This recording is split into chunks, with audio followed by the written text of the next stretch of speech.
Добър вечер на всички.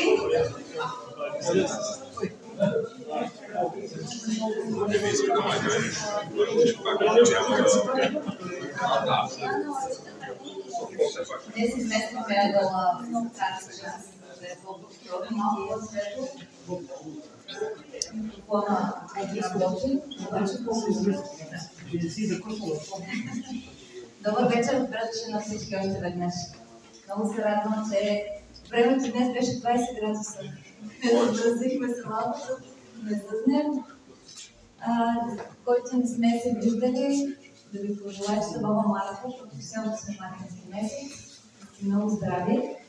Днес е специална вечер, защото цяло едно дружество сме на гости.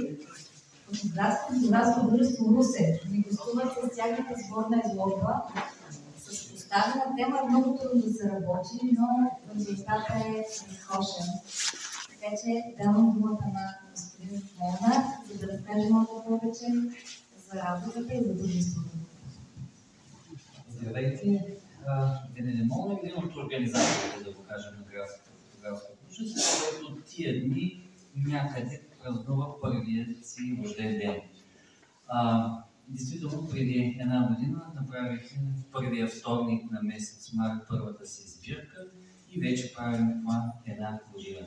Малко или много не знам, но сме близо 20 човека членове на дружеството, съвършено доброволно и си споделяме всичко, което знаем, с което можем да си помагаме. Правим си лекции на различни фотографски теми, организираме изложби и тази е нашата втора вече тематична извън Русе изложба. Благодарим много за поканата от страна на музея. Сърдечни благодарности непременно държа да кажа на Сашо Иванов, който ни съдейства за това, който организира пък изложба на музея на фотографията на Казалъшкия фонд от фотографии в Русе през средата на миналата година. Беше също прекрасно събитие. В дружеството сме 20 на човека, които участват 14. Ще поканим гостите от Русе също при нас. Да, заповядайте. 14 от тях участват в тази изложба. Здравейте от нас.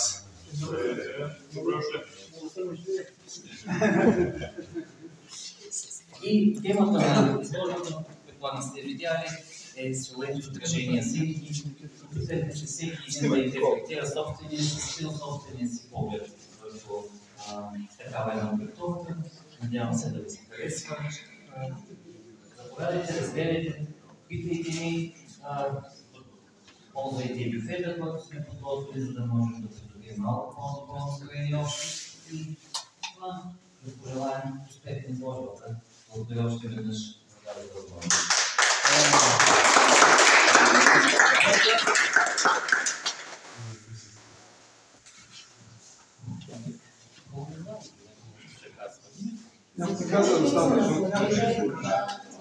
Може ли да се представите поименно? Виждаме снимки, не знам какво е. Аз съм Иво Ботев.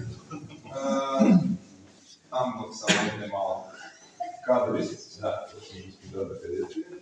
Предпочитам да снимам сцена повече. И по всичко, каквото останало попадне пред обектива, естествено. Аз съм Красимир Цветанов, съдите снимам и Слава. Здравейте, Димитър Метин. Те са училища. Снимам, подпис се снимам. Най-точното решение. Цял живот.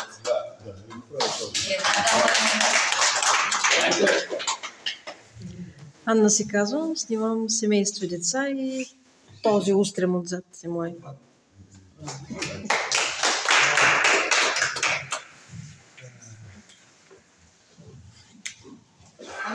Смотрете се вече наистина, ако искате да попитате нещо спрямо, Да, вече на ваше знаете разположение. на какво са, вярвайте.